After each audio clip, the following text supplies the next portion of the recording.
salaamaaleykum Sénégal yi ñuy seetaan salaamaaleykum waa diaspora bi ñuy seetaan Sénégal salaamaaleykum àdduna bi ñuy seetaan ci Cambérène 24 force de l'actualité ñi ngi am mbégte tey contentement fi nga xamante ni mooy assemblée nationale de suñu institution mbokki député yi nga xamante ñoo fi nekkal askan bi ci toll ci 165 députés ki nga xamante ni moom mooy suñu gën tey kenn la ci ñoom mi Moussa Sané nekk honorable député ci Grand Yoff ci Dakar nekk responsable politique bu APR bu président Macky Sall ngay dem la waaye laata loolu la dañ koy bàyyi mu dal di présenter salaamaaleykum Moussa Sané. maaleykum salaam waa Cambérène 24 maa ngi leen di nuyu mag. di nuyu waa département bu Dakar yëpp. mais également di nuyu waa Grand Yoff. waaw Moussa Sané nag ni ma ko mën a définir mooy c'est un jeune sénégalais qui est né à Grand Yoff grandi à Grand Yoff. et yàlla def ni Grand Yoff laa jànge sama cycle primaire je l'ai fait à Grand Yoff et par la suite Casamance laa continuer mes études. donc bi ma ci génnee ma commencé di liggéey CDE liggéey naa fa def naa fa 11 ans. ndeysaan. et yàlla dogal ma après par la suite ma jóge fa bi ma fa jógee nag créer sama propre structure nekk entrepreneur comme tout le monde. ma xëy jël sama sac. dem wuti ay marché am na ay bâtiment yu ma def yoo xamante ni tey mun naa la yóbbu ba si bâtiment yooyu ne la lii maa ko tabax. ba may nekk CDE aussi BCEAO siège moo nekk sama dernière œuvre bi ma def ak ñoom. maa ko def rez-de-chaussée ba 13e niveau. parce que foofu moo nekk dernier niveau bi. donc maa ngi nuyu au passage sama xarit yi ma nekkaloon CDE ñëpp mais par la suite nag. ma engagé wu politiquement si président Macky Sall. d'accord danañ ci ñëw danañ ñëw. bala ñu ñëw ci loolu kañ nga dugg ci politique. waaw man nag man mosuma politique auparavant. mosoo politique. mosuma woon politique man c'est avec l'avènement du président Macky Sall en 2008 laa jóg engagé wu politiquement jóg dem ànd ak président Macky Sall. ci APR. ci APR. daanaka à Grand Yoff man maa nekk la deuxième personne bi monter comité ci biir Grand Yoff. monter cellule ci biir Grand Yoff APR. waaw te à l'époque c'était pas facile. da nga doon ñëw di convaincre gars yi ñu lay sànni ay xeer yu ngand mais dara ñu dékku ko xam nga taxaw dëggal suñu bopp donc ba yàlla suturaal ñu. ñu monter suñu cellule nekk la deuxième personne qui est monté un comité de base de l'APR. et yàlla dogal 2008 2009 président tànn 100 jeunes sur l'étendue du territoire nommé leen ay commissaires politiques yàlla def ma bokk ci donc man ak ñoom Abdou Mbow ñoom Néné Fatoumata Tall ñoom Biram Faye ñoom Badou Diouf député bu Parcelles. et donc ñun le président jëloon ak tant d'autres jeunes ñu nekk les commissaires politiques de l'APR. Et donc, on a participé à l'implantation du parti sur l'étendue du territoire national. Man yàlla dogal ñu affecté woon ma Dakar mais également Hann Bel-Air moo nekkoon sama commune bi nga xam ni foofu laa doon ñi fa monté comité yëpp. man maa monté seeni comité. donc foofu la ñu àndee di liggéey ak président 2009 ñu nekk commissaire politique ba 2012 président Macky Sall ñëw jël pouvoir. donc bi mu jëlee pouvoir bi en 2017 comme dama defoon génie civil ñu recruter ma au niveau de la direction des constructions des palais de justice et autres édifices de l'État. donc mi ngi nekk rue Carnot foofu laa nekkoon comme expert immobilier après le directeur général man maa toppoon ci moom donc foofu laa nekk de 2013 jusqu'en 2017 donc def naa fa pratiquement 4 ans di dugg 5e année bi. ñu investir ma sur la liste du département de Dakar comme député. de Benno Bokk Yaakaar et de l'APR. en 2017. 2017. laa jàll ñëw assemblée nationale donc depuis 2017 maa ngi fii incha allahu rabbi 2022 suñu mandat dina jeex. waaw mais daal man sama engagement politique. c'est en 2008 la commencé donc yàgguma ci yàgg yooyu. mais toujours rek lépp lu may def rek man damay bokk ci les vainqueurs. day bokk ci les vainqueurs. waaw macha allah mbokk yi ki nga xamante ni mooy ñu ngi Sénégal électoral avec Moussa Sané autant de Moussa Sané honorable député ci l'Assemblée nationale dañuy ñëw ci lan mooy mission député.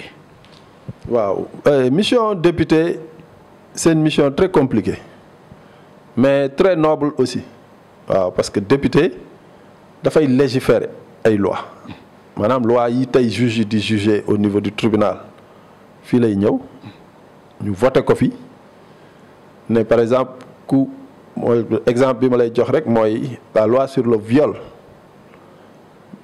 amoon na mais dañ ko criminaliser maintenant on a dit que ni képp ku ñu jàppati ci viol dinañ la tëj minimum ay 10 ans ou 20 ans maintenant c'est le juge qui apprécie ndax da lay tëj 12 ans wala 11 ans wala 20 ans mais am na droit def ko ba 20 ans mais bu njëkk ay 2 ans lañ lay tëj bàyyiwaat la. donc boo leen xoolee depuis bi ñu voté loi bi ba léegi viol yi léegi wàññeeku na parce que da nga ko doon dégg fu ne donc le député il légifère les lois moo koy voté fii ci biir assemblée pour permettre notre constitution de mu valider ko. lépp lu ñuy voté lépp lu ñuy àtte ci charte ci loi yi Sénégal assemblée ñoo koy voté pour que mu valable ñu mun ko valider maintenant. donc rôle député dafa nekk loo xamante ni dafa am solo. ci réew tey budget bu Sénégal tant que voté wuñu ko assemblée nationale mënuñu ko exécuter waaw donc ministère bu nekk ci biir gouvernement bu Sénégal dina ñëw assemblée nationale ñu déglu ko mu def lecture programme bi mu bëgg a def. ñun ñu wax ko suñuy xalaat. wax ko suñuy orientation votel ko li nga xam ni moom la ko président natal pour mu mën a dérouler programme. pour mu mën a dérouler programme. waaw donc député loolu mooy liggéeyam. mission am na solo tey dañuy gis ba pare nag léegi dañ ci yokk leneen. avec l'acte 3 de la décentralisation. léegi député bi day def contrôle et suivi des politiques publiques. maanaam tey lépp luy politique ci réew mi ñu ne président mi ngi defar Ila Touba député yi am nañu droit léegi jóg dem xooli tali boobu ndax xaalis ba ñu voté woon assemblée mi ngi dem ci tali boobu. macha allah. donc te ñu ngi koy def tamit. ñu ngi koy def ñu ngi koy def bu baax. macha allah xëy na peut-être li ma ci ñaan rek mooy ñu gën ko médiatiser. ñu ko Sénégalais yi gën ko gis xam li ñu nekk di liggéey. ci transparent la. ci transparent ba gis nañu ba tey député dafay représenter peuple bi. absolument est-ce que yéen a ngi représenter peuple bi. bu baax ñun peuple bi moo ñu fi indi. ndeysaan. ñun peuple bi moo ñu fal. ñu nekk ay député donc tey man li ma lay présenter léegi dama ne député du département de Dakar. waa Dakar ñoo ma fal. du samay mbokk du waa APR gaa ci lañu bokk. ci lañ bokk. mais ak Dakar waa yëpp yi nga xam ni programme président convaincre na leen président ne ñii laa bëgg pour ñu def leen ay député ñooñu valider ko. kon donc askan bi daf cee am solo. askan bi da ci am solo quoi. waaw mais souvent gis nañ yéen député yi mbokk ci majorité bi da ngeen di gën di défendre seen njiitu réew mooy Macky Sall président Macky Sall. duñu xam ne Macky ngeen di défendre wala peuple bi ngeen di défendre puisque askan mi day mel ni daal réewum Sénégal réew mi développé na jafe-jafe amul ci askan bi wala yéen daal Macky Sall rek ngeen di défendre. non pourtant c'est juste que bon Macky Sall ñun dañoo jàpp que ni Macky mooy représenter peuple bi tey bu ñu nee Sénégal day dem jongante ji wala Sénégal tey njiitu réew àddina bi yëpp dinañu taxaw fenn bërëb. yow doo fa dem man du ma fa dem Macky Sall moo fay dem kan la fay représenter peuple bi c'est-à-dire foofu aussi dafa am benn problème de compréhension waaw le peuple tey il est représenté par son excellence le président Macky Sall au premier chef te loolu mooy dëgg donc ñun aussi bu ñuy wax on ne peut que se référer à travers lui maintenant nit ñi ñu war ko mën a déggee ci déggin boobu bañ parce que Macky Sall tey bu sañoon Sénégal mel ni France bu sañoon Sénégal dàq ci réew yi bu Sénégal doomu Sénégal mel noo xamante ni du ko bokk ak kenn mais loolu nag aussi il faut ñu nangul ko. il faut ñu nangul ko. moom la Sénégalais yi votel ne ko yow la ñu bëgg nga jiital ñu suñu réew. d'accord donc ñun bu ñuy wax en tant que député mais mënuñu jéggi kooku. d'accord métti na ba léegi bu kuy seetaan rek am jafe-jafe day ji député ci l'opposition bi député au parti au pouvoir bi day dem ba mel ni yéen askan bi représenté wu leen da ngeen représenté politique est-ce que loolu mën ngeen loolu nit ñi mën ngeen ci dimbale ñi nga xamante dañuy dutee ne député à l'opposition député parti pouvoir mu waral bu kenn ku nekk di fësal sa leader. waaw mais xam nga assemblée nationale dañuy wax ni les députés c'est des parlementaires maanaam fii politique moo la fi indi.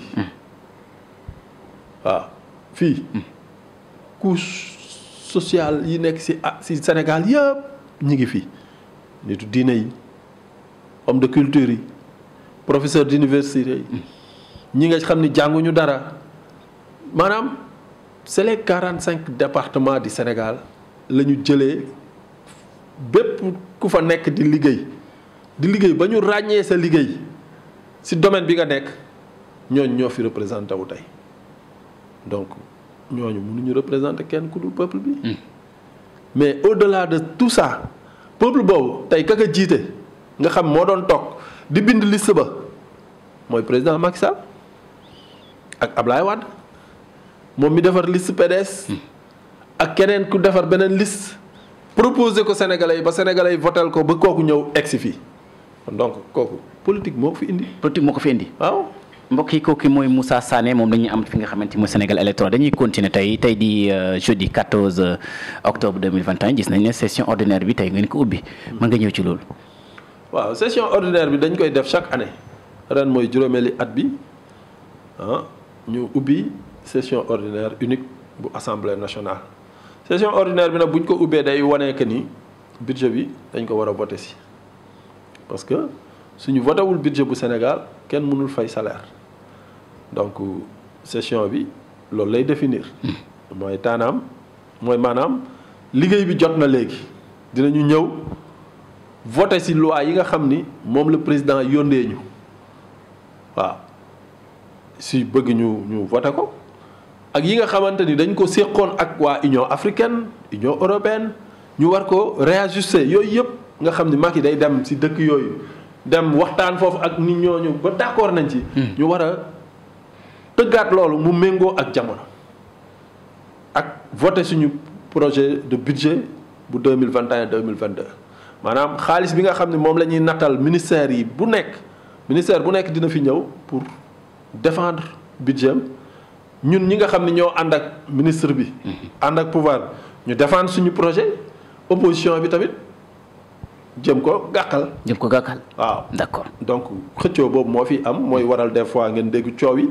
mais lu légitime la lu normal la xam nga parce que assemblée yi da ngay gis assemblée yu bëre député yi di xeex di tojante ay bopp donc ñun ñu ngi def suñu liggéey comme ni ñu ko bëggee comme ni ñu jàppee nii noonu la gën a sellee.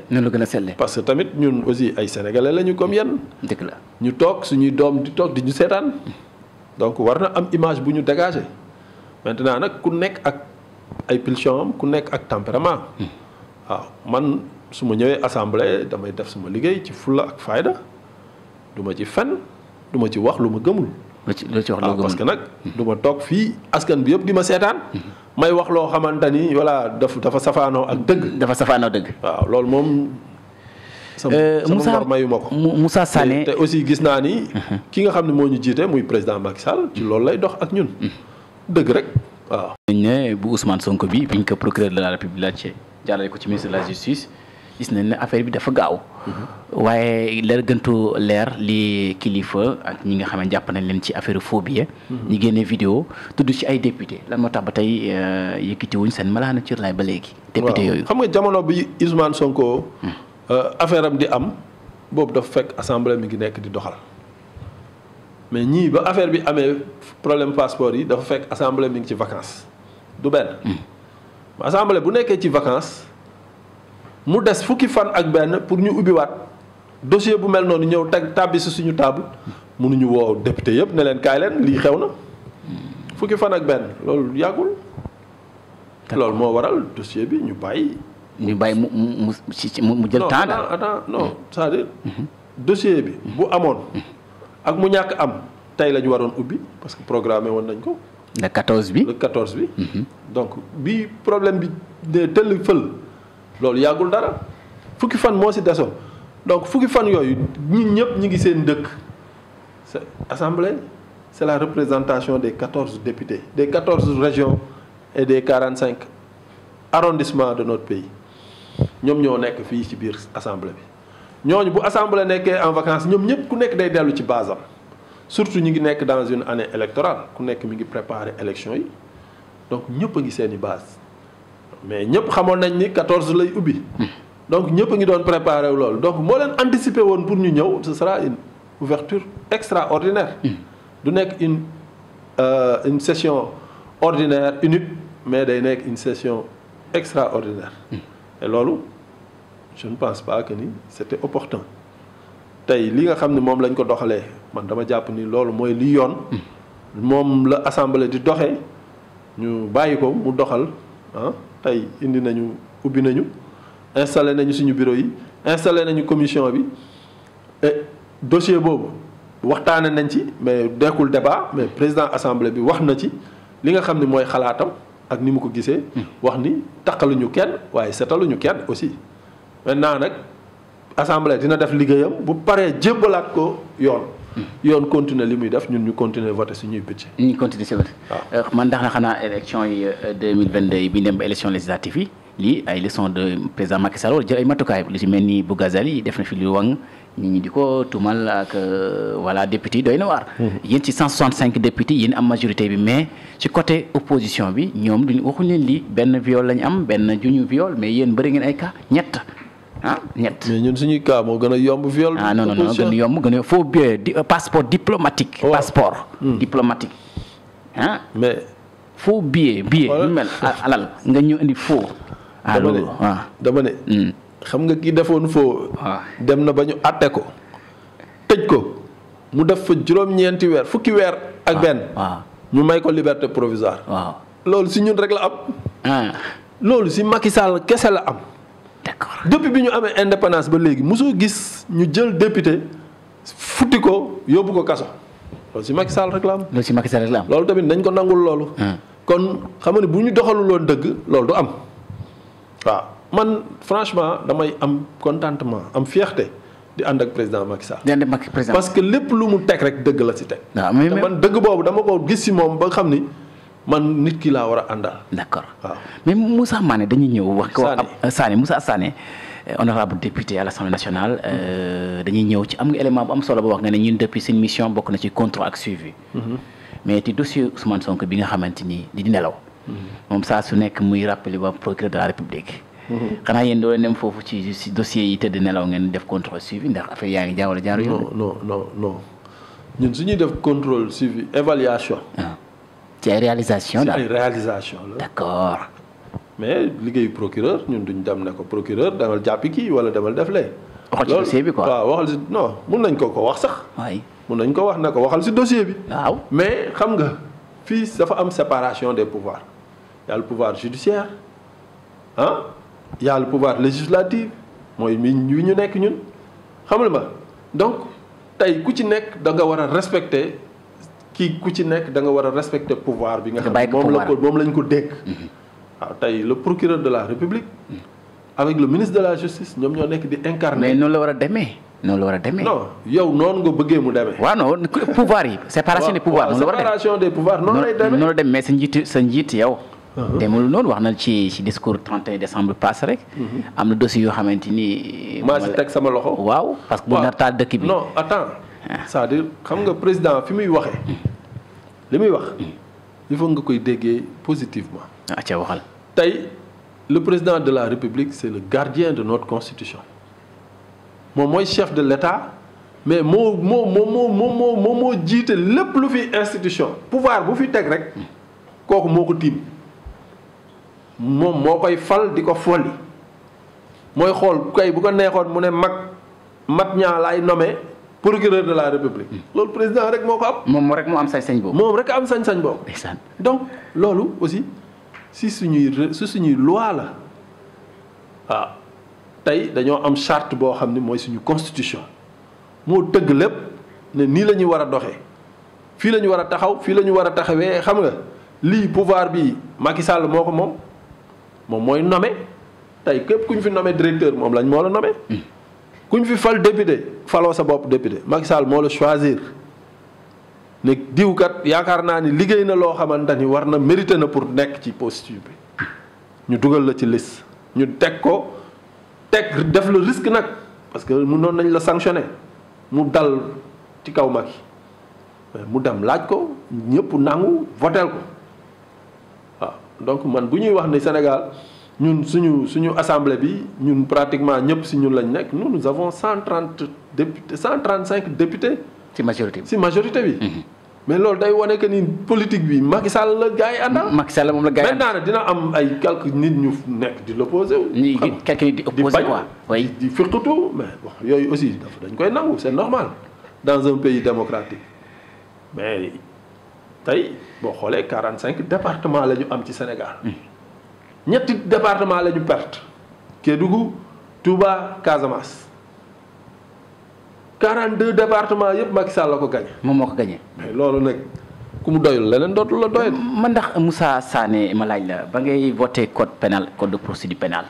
ak nouveau code électoral bi yaa ngi nekkoon tranquille conscience tranquille. mais bien sûr. ah bon. ah oui. code pénal ak code de procédure pénale. waaw bien sûr. ak nouveau code électoral bi. waaw mais. élection directe. suffrage direct bi c'est-à-dire man dama d'accord ci suffrage direct bi. ah bon. ah oui. am nga jafe-jafe Grand Yoff non. non aw ma benn jafe-jafe. coalition benn bokk yaakaar bu Grand Yoff bëri candidat. amuñu mais d'accord coalition dafa war a bëri candidat nag quand même. loolu da lay wan ni. importance su commune ba. yow tey Grand Yoff moo nekk commune bi gën a rëy ci Sénégal en termes de poids électoral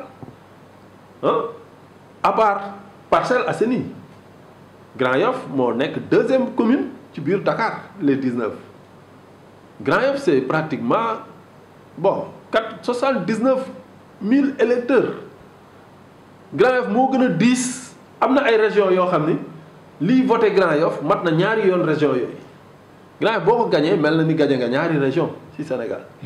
donc il faut pas que ñu jël ko di ko tëkkale ak leneen Grand Yoff dafa am dayoo ci politique loolu moo waral nga gis ñii di politique Grand Yoff mais dañuy nekk ay nit ñoo xamante ni ñëpp leen di dégg tey Grand Yoff ngay ñëw dégg ay Khalifa Sall dégg ay Mimi Touré dégg ay Moussa Sané. dégg ay Adama Faye dégg ay keneen ak keneen. xam nga bon c'est vrai que ni jaruloon sax ma leen di citer mais bon man en politique je suis trop généreux mais nag li ma moom kenn du ko jël. mais yow wax Grand Yoff doole gi mu am poids électoral bi Grand Yoff di peser. président Macky Sall teg la nga nekk député honorable député. foofu dañuy bëgg a leeral lan nga defal Macky Sall président Macky Sall mu fal la fa. mais liggéey rek. liggéey. ah bon liggéey rek ba pare man dama mobiliser ma communauté. tey dama am mouvement boo xam ne moom laa koy wax sànq c'est la centrale de la communauté casamançaise de Dakar et les sympathisants donc dañoo toog def ay réflexions gis ni tey ñun communauté bi nous représentons 40% dans la région de Dakar mais fa ma dëkk muy Grand Yoff nous représentons 67%. 67%. donc il est temps que ñu am un fils de la communauté. mu jiite te loolu de façon légitime. si noonu laa jógee di waxtaan ak communauté bi ba ñëpp jóg porter ma suma action politique. oui. donc tey man lépp lu ma fa am ñooñu la communauté boobu la. c'est vrai que j'ai des militants qui ne sont pas de la communauté mais tey communauté bi moo pesé sur la balance pour que ñëpp ràññee que ni am na lu jóg. 23 janvier 2022 ñu war a Grand Yoff war a safal seen maire. yow ndax candidat nga. bu wér. candidat ngay doon. man amul candidat laay doon candidat laa. candidat nga. waaw man candidat laa te yaakaar naa ni candidat du gën a taxaw Moussa Sané. ah bon. ah c'est clair. ñoom Mamadou Sidibé ñoom Fodé Cissé bëri nañ Adama Faye. non bëri nañ. waaw non c'est-à-dire xam nga taxaw déclarer sa candidature moom dafa yomb loolu nag. ah mais loolu nga def yow tamit da nga déclarer sa candidature. attends waaw c'est-à-dire xam nga Grand Yoff dafa am ay réalité man Grand Yoff laa juddoo fa laa yaroo. fa laa defee lépp waaw mais nañu nangu leen. mooy que Grand Yoff ngay gis nit day ñëw Grand Yoff dafa fukki at rek taxaw ne damaa bëgg nekk maire Grand Yoff loolu nag ñun waa Grand Yoff dootuñu ko nangu. dootuñu ko nangu. parce que dañu fi yàgg di am ay maire yoo xam ne dañu fiy toog 5 ans duñu réaliser dara ci Grand Yoff ci Grand Yoff donc loolu nag dañoo jàpp que ni ñun ñi nga xam ne tey ñoo fa soqee meññeeku mais ñun kenn gënuñoo gëm Grand Yoff kenn mënuñoo gën a defarat Grand Yoff Grand Yoff man amour bi may am pour defar ko yaakaaruma ni keneen dina ma siy raw te tey yàlla dafa dogal man maay député bu Grand Yoff taxaw di porter le combat de Grand Yoff man maa taxaw fii assemblée nationale ne Grand Yoff insécurité ba fa nekk jaadootul dafa war a am un deuxième commissariat ñu valider ko. léegi doon am deuxième commissariat. bu wér. Grand Yoff day am deuxième commissariat. macha allah. waaw donc dem nañu ba jël site bi zone de captage mu war a taxaw.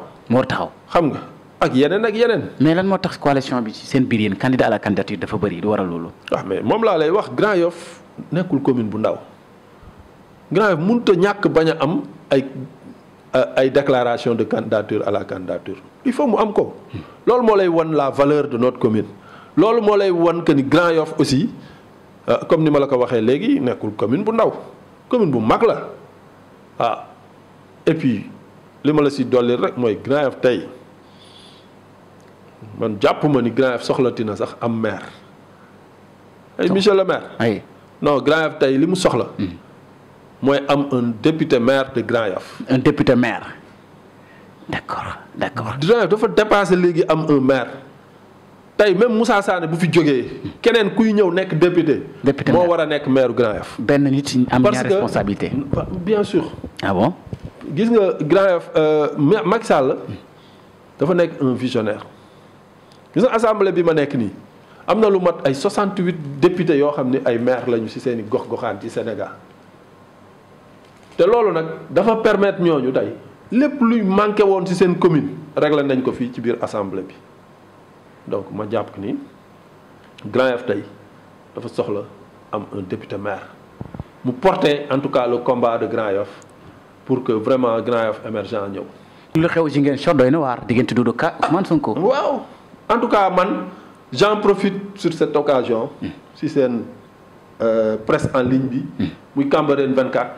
di féliciter waat Doudou Ka. féliciter. dama koy féliciter di ko encourager ci taxawaay bi mu taxawee en tant que responsable. dem attaqué ji. non attaqué wul kenn ñooñ ko attaqué. ah bon. mais fan lañ ko fekk ci koñam. waaw buntu këram kooku moo dem attaqué ji.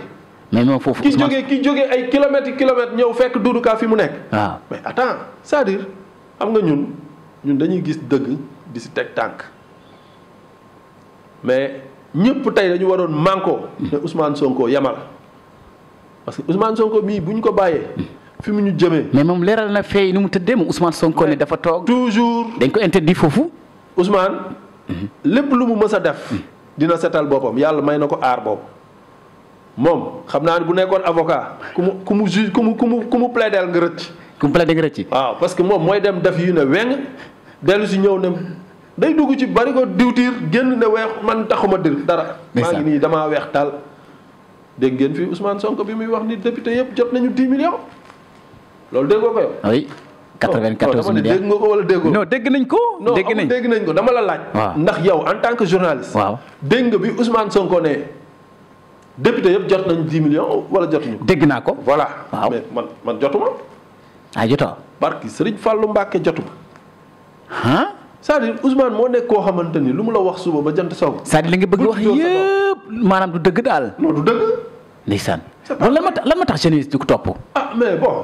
lu tax jeunesse bi di ko topp saa su nekk rek parce que mu ngi màgg. waaw mais xoolal jeunes yi koy topp. waaw tey ña ko doon topp dëggantaan. waaw mais ñu ci bëri ñu ngi ciy génn.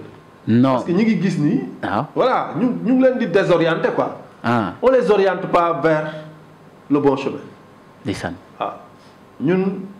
ay ndaw lañu ñun dañ fi war a bàyyi suñu empreinte nekkal ci dëgg nag mais toujours bu la ci kenn jëlee mais Ousmane Sonko man li ma gis ci moom franchement bu ma waxee dëgg rek te yàlla tax jëmul kër. waaw question bu mujj bi nga bokk sa kàddu gu mujj gi ma gis nañ ci affaire mois de mars bi gis nañ ne quelques ci député ñoo doon wax ci presse bi ñu défendre Macky Sall. ci attaques yi ki ko Ousmane Sonko di ko attaqué ci affaire de viol ak diggante moom Adji Sarr lan moo taxoon Moussa Sané dégguñ ko mu wax ak yeneen député yi dégguñ bu dul Abdou Mbow rek mooy nekk ci télé yi. di wax ak enseignant boobu syndicat bu Dame Mbodj. mais lan moo waral loolu daal seen perte ba tàkk-tàkkaaral lu tax ndax stratégie. du stratégie sax Abdou Mbow c'est le porte-parole de notre parti Abdou Mbow tey ki yor suñu kàddu parti Abdou Mbow moo si topp si moom. d'accord donc. Omar Gueye. bu ñuy non Seydou Gueye. Seydou Gueye autant de moi Seydou Gueye oui. La Médina. C'est le porte-parole du parti. mais Seydou Gueye n'a pas parlé. mais parce que Abdou Mbow était là. il faisait le job. adjoint tey jii nii Abdou Mbow ba muy wax. mais jàppal ni man li mu Abdou Mbow doon wax Abdou Mbow li mu doon wax mais sama xalaat si la bokk man loolu mu wax dama ko gëm. d'accord donc ñun ñëpp mënuñu woon toog envahir télé yi mel ni comme voilà li fi xew dañ koy bëggee il fallait que ñu toog ne teg di seetaan. li xew. waaw bàyyi nag suñu porte-parole mu koy def parce que mu ngi ko doon def de façon très digne Abdou Mbow fu mu toogoon ñëppay nangu. dafa doon représenter parti bi wala député. mais bien sûr Abdou Mbow ñëw ko en tant que Abdou Mbow tey jii nii man soo ma woowoon man maa ñëw en tant que honorable député Moussa Sané. je ne suis pas mandaté à parler au nom du parti mais Abdou Mbow bu yëkkatee kàddu parti bi la tey man mun naa wax ay toj-toj mais su fekkoon ni maay porte-parole bi nag su ma yëkkatee sama kàddu je parle au nom de l'APR képp kuy buyoo Alliance pour la République. si nga bokk. waaw di wax ci turu président di wax ci turu ñëpp. loolu nag c'est pas donné à n'importe qui. donc man damay féliciter waat Abdou Mbow. di wax ni bu leen ko jàngatee noonu ngeen koy jàngee mooy que moom rek ngeen dégg. parce que moom ngeen waroon dégg. su fa Moussa Sané nekkoon nga gis li mu def ma porté ko waaw taxaw défendre le projet. et si biir jafe-jafe yooyu. man def naa fi conférence de presse au niveau de Grand Yoff.